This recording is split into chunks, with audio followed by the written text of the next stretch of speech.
Hi friends, we are studying isolation of animal viruses. So animal virus isolation and cultivation can be done by using three techniques, out of which the first technique, that is egg inoculation, that we have already discussed. Second technique, that is use of tissue culture for cultivation, isolation and cultivation of animal viruses, ही सुद्धा आपण discuss केलेली आहे. आपण दोन्ही techniques यापूर्वी discuss केलेले आहेत. In this lecture, we are going to focus on the third technique, that is use of direct live animals are used for inoculation of viruses. So आपल्याला ॲनिमल व्हायरस आयसोलेट करायचा आहे तर आपण तीन methods use करू शकतो. त्यातली तिसरी मेथड आहे that is animal inoculation. Means directly viruses are inoculated in to live animals आणि मग त्या लाईव्ह ॲनिमल्समध्ये व्हायरस आपण काय करतो, कल्टिवेट करतो आणि मग त्याच्यामध्ये सिम्पटम्स काय आहेत किंवा त्या ॲनिमलची डेथ होते का, या सगळ्या गोष्टी आपण ऑब्झर्व करत असतो. सो ही थर्ड टेक्निक आहे. आता या थर्ड टेक्निकचा यूज कधी केला जातो तर whenever any virus which can not be cultivated by any other method. एखादा व्हायरस एग इनॉक्युलेशन टेक्निकने आपण कल्टिवेट करू शकत नाही किंवा आपण तो व्हायरस दुसऱ्या मेथडने दॅट इज टिश्यू कल्चर टेक्निकने कल्टिवेट करू शकत नसेल. अशा वेळी थर्ड मेथडचा आपण यूज करतो, म्हणजेच आपण लाईव्ह ॲनिमल्समध्ये तो व्हायरस काय करतो, ते सॅम्पल व्हायरसचं इंजेक्ट करत असतो. So this technique is use only for cultivation of viruses which can not be cultivated by any other method. Okay. आता याचे असे व्हायरसेस असतात काही. एक्झाम्पल आहे त्याचं HIV virus. So HIV virus हा असा व्हायरस आहे की जो आपण egg inoculation tissue culture टेक्निकनी cultivate करू शकत नाही. किंवा अजून एक व्हायरस आहे दॅट इज टर्की. टर्की हे एक बर्ड आहे. Turkey haemorrhagic enteritis virus. So HIV virus असेल किंवा टर्की हिमोरॅजिक एन्टरायटिस व्हायरस, हे असे व्हायरसेस आहेत की जे व्हायरसेस आपण बाकीच्या मेथडनी आयसोलेट अँड कल्टिवेट करू शकत नाही. So for cultivation of this HIV as well as turkey haemorrhagic enteritis virus आणि अशा अनेक व्हायरसेस आहेत, त्यांच्या कल्टिवेशनसाठी आपल्याला लाईव्ह ॲनिमलच यूज करावा लागतो. ओके. मग असे एकूण ॲनिमल्स कुठले कुठले आहेत आपण जे यूज करू शकतो, तर experimental animals.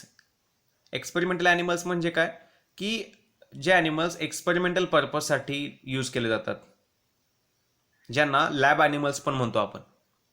Like mice, commonly use animal सांगतोय मी. So commonly use animals are mice, guinea pig, hamster, rabbits and primates म्हणजे monkeys. So these are some animals which are use for isolation and cultivation of viruses. So यामध्ये mice सगळ्यांना माहिती आहे, I think rabbit's माहिती आहेत, प्रायमेट्स माहिती आहेत. Guinea pig and Hampshire most म्हणजे बऱ्याच वेळा बघितलं नसतो. So these are guinea pigs and hamster. हे काहीशे सशाप्रमाणे किंवा असे काहीशे उंदराप्रमाणे रॅट सारखं दिसतात हे, की दिस इज अन गिनीपिग. गिनीपिग हा कॉमनली यूज्ड एक्सपेरिमेंटल ॲनिमल आहे आणि हा एक हॅमस्टर आहे, हा सुद्धा एक कॉमनली यूज्ड एक्सपेरिमेंटल ॲनिमल आहे. सो गिनीपिग, हॅमस्टर असेल, माईस असेल, रॅबिट्स किंवा monkeys, प्रायमेट्स, these are commonly used animals for isolation and cultivation of animal viruses. आता ॲनिमल आपण जेव्हा यूज करणार आहे फॉर कल्टिवेशन ऑफ व्हायरसेस, तर त्याला यूज करताना काही गोष्टी लक्षात ठेवणं आवश्यक आहे and that is selection criteria म्हणून आपण त्याला. तर ॲनिमल सिलेक्ट करताना it should be healthy, it should not have any disease, that is it should be free from communicable disease. Okay, so animals should be completely healthy. It should not have any kind of infection. It should not have any communicable disease. असा animals आपण काय करतो तर select करत असतो. कशासाठी? For cultivation of viruses. आणि virus isolation cultivation करताना सगळ्यात जास्त यूज केला जाणारा, the most commonly used animal for isolation and cultivation of viruses is Suckling MICE.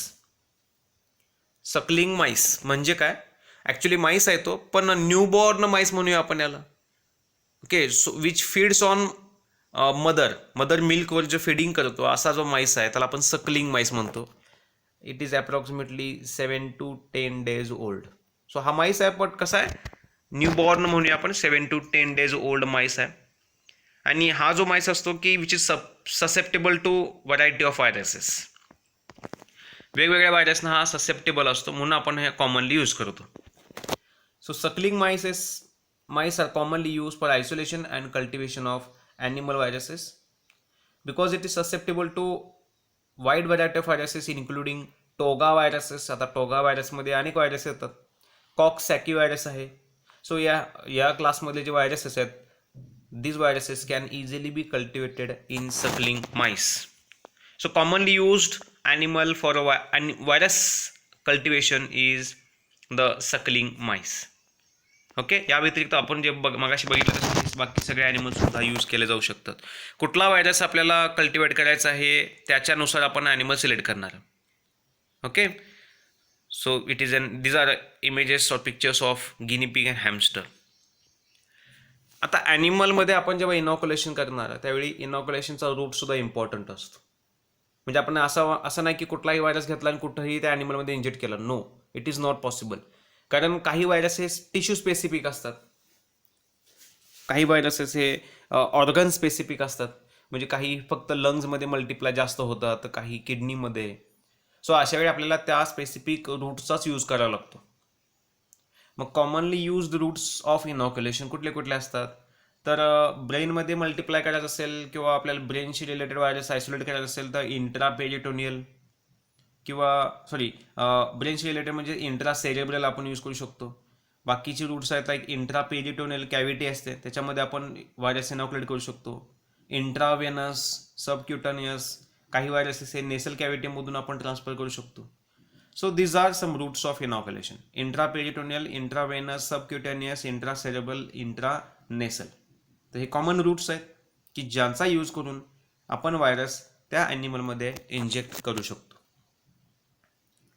एकदा व्हायरस आपण त्या ॲनिमलमध्ये इंजेक्ट केला की मग काही दिवसानंतर आफ्टर इन्क्युबेशन. आता इन्क्युबेशन म्हणजे काय, आपण याला त्या ॲनिमलला प्रॉपर सगळ्या कंडिशन्स, न्यूट्रिशन, फीडिंग प्रोव्हाइड करणार आणि त्याला त्याच्या नॅचरल हॅबिटेटमध्ये ॲनिमलला ठेवणार. लॅबोरेटरीमध्ये आपण तसे कंडिशन्स मेंटेन करून त्या ॲनिमलला ठेवतो आपण.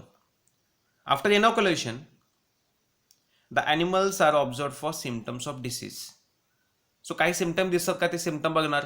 जर तो व्हायरस हा जास्त सिव्हिअर असेल तर त्या केसमध्ये त्याची डेथसुद्धा ऑब्झर्व केली जाऊ शकते. आणि मग डेथ झाल्यानंतर तो जो ॲनिमल आहे तो कोणत्या टिश्यूमध्ये मल्टिप्लाय होतो तो टिश्यू स्पेसिफिकली आयसोलेट केला जातो आणि मग त्यातून व्हायरस पुढं प्युरिफाय केला जातो. सो अशा पद्धतीने आपण ॲनिमलचा यूज करून व्हायरस आयसोलेट आणि कल्टिवेट करू शकतो. ओके, सो पहिल्यांदा ॲनिमलमध्ये व्हायरस इनॉक्युलेट केला जातो by using routes. Various routes are used. Inoculation केल्यानंतर त्याच्यामध्ये सिम्पटम्स बघितले जातात आणि जर त्या ॲनिमलची डेथ झाली तर मग डेथ झाल्यानंतर तो ज्या टिश्यूमध्ये किंवा ज्या ऑर्गनमध्ये तो व्हायरस मल्टिप्लाय होतो तो ते ऑर्गन किंवा टिश्यू सेपरेट केले जातात आणि त्यातून फायनली व्हायरस आयसोलेट केला जाऊ शकतो. Okay, so finally viruses are isolated and purified from infected tissues. So अशा पद्धतीने आपण व्हायरसेस आयसोलेट अँड कल्टिवेट करू शकतो by using animal inoculation technique. Okay, now what are the advantages. ही टेक्निक यूज करण्याचे ॲडव्हान्टेजेस पण आहेत आणि त्याचे डिसॲडव्हान्टेजेस पण आहेत. पहिल्यांदा आपण त्याचे ॲडव्हान्टेजेस बघूया. First advantage, that is why animals are used. So for diagnosis, to study pathogenesis आणि clinical symptoms. सो एखादा आता इथे हे कुठे यूज करणार आपण मेडिकल पर्पजमध्ये. म्हणजे एखादा व्हायरस आहे ज्याचा आपण सिरोलॉजिकल टेस्टिंग करू शकत नाही, आपण लॅब कल्चरमध्ये त्याला कल्टिवेट करू शकत नाही, तर अशा वेळी त्या व्हायरसला आपण ॲनिमलमध्ये इंजेक्ट केलं आणि त्या व्हायरसने जर काही सिम्पटम दाखवले तर आपण म्हणू शकतो की given clinical sample contains the respective virus, that is diagnosis. तो व्हायरस त्या ॲनिमलमध्ये कोणत्या प्रकारचे सिम्पटम्स दाखवतो, तो कसा मल्टिप्लाय होतो, कोणत्या कोणत्या साईटला टार्गेट करतो, that is pathogenesis can be studied. Okay, so symptoms, pathogenesis and diagnosis of any virus can be done by using this technique. Similarly, this virus can also be used for this technique can also be used for production of antibodies. Large नंबरमध्ये antibodies production करू शकतो आपण आणि passively दुसऱ्या एखाद्या इम्युनोसप्रेस पेशंटमध्ये त्या antibodies transfer केल्या जातात. याला आपण काय म्हणतो तर passive immunity. Okay. Artificial passive immunity, की ज्याच्यामध्ये रेडीमेड अँटीबॉडीज एका पर्सनमधून दुसऱ्या पर्सनमध्ये ट्रान्सफर केल्या जातात. पण पर्सनपेक्षा ॲनिमलमध्ये आपण जर एखादा व्हायरस इनॉक्युलेट केला आणि त्या ॲनिमलमध्ये अँटीबॉडी प्रोडक्शन झालं, तर ते सिरम आपण दुसऱ्या एखाद्या इम्युनो कॉम्प्रोमाइज पर्सनमध्ये काय करू शकतो, ट्रान्सफर करू शकतो. So production of antibodies. Beside this, production of monoclonal antibodies can also be done. आपल्याला माहिती आहे मोनोक्लोनल अँटीबॉडीज या स्पेसिफिक किंवा टार्गेटेड असतात आणि कॉमनली आपण कॅन्सरमध्ये मोनोक्लोनल अँटीबॉडीज यूज करू शकतो. सो मोनोक्लोनल अँटीबॉडीजसुद्धा अशा प्रकारे आपण त्या ॲनिमलमध्ये व्हायरस इनॉक्युलेट करून प्रोड्यूस करू शकतो. Then third application, isolation of certain viruses which can not be isolated by any other method. Study of virus replication, because animal provides all kinds of tissues, so virus can easily multiply, and as it can multiply, their replication can easily be studied. So that is an advantage of using animal inoculation technique. One more advantage, इथं immune response study करायला आपल्याला मिळतो बघा. Egg इनॉक्युलेशनमध्ये immune response नसतो, tissue कल्चरमध्ये immune response नसतो. So एखाद्या व्हायरस अगेन्स्ट किती इम्युन रिस्पॉन्स डेव्हलप होऊ शकतो ते आपण इझिली स्टडी करू शकतो by using this technique. Then epidemiology, how it spreads, and oncogenesis. Oncogenesis means cancer. So cancer कसा डेव्हलप होतो, त्याच्यामध्ये कुठले टिश्यूज इन्वॉल्ड असतात, कोणते जीन्स सप्रेस केले जातात किंवा कोणते जीन्स एक्सप्रेस केले जातात, ही सगळी इन्फॉर्मेशन आपण ॲनिमल इनॉक्युलेशन टेक्निकनी स्टडी करू शकतो. So these are several applications, advantages of animal inoculation technique. So diagnosis, pathogenesis, clinical symptom, large number of antibodies can be produced. Some viruses which cannot be isolated by other methods can also be isolated by using this technique. We can study viral replication, and then we can study immune response and oncogenesis, epidemiology of any viruses. Okay. At the same time, it also has some disadvantages too. Disadvantage पहिलं म्हणजे animal पहिल्यांदा expensive असतात, नंतर animal maintenance हा एक expense दुसरा असतो. म्हणजेच ओव्हरऑल ही जी टेक्निक आहे it is suppose to be expensive. Difficulty in maintaining animals, त्याचं फीडिंग असेल किंवा प्रॉपर कंडिशन्स मेंटेन करावं लागतात. That animal should be kept away from any infectious agent. So overall it becomes difficult for maintaining animals in the laboratory condition. Okay. आता हा सगळ्यात मोठा disadvantage आहे. Some human viruses can not be grown in animals. म्हणजे त्या ॲनिमल्समध्ये आपण त्यांना cultivate करू शकत नाही किंवा ते ग्रो होऊ शकत नाही. किंवा दे कॅन बी ग्रोन, म्हणजे ते ग्रो होऊ शकतात, कल्टिवेट होऊ शकतात, but they do not cause disease. म्हणजे ॲनिमलमध्ये आपण व्हायरस इनॉक्युलेट केल्यानंतर तो एक तर मल्टिप्लाय होणार नाही. जर मल्टिप्लाय झालाच तर तो कोणताही सिम्पटम दाखवत नाही किंवा कोणता डिसीज एस्टॅब्लिश करत नाही. मग अशा वेळी तो व्हायरस आयसोलेट झालाय की नाही, तो तिथं कल्टिवेट झालाय की नाही हे बघणं डिफिकल्ट होतं. आणि हे काही व्हायरसच्या रिलेटेड हा एक मोठा प्रॉब्लेम आहे. काही ह्युमन व्हायरसमध्ये हा अशा प्रकारे आपण ऑब्स्टॅकल्स बघू शकतो. आणि सगळ्यात मोठा प्रॉब्लेम इथं आहे, that is the issue related to animal welfare system.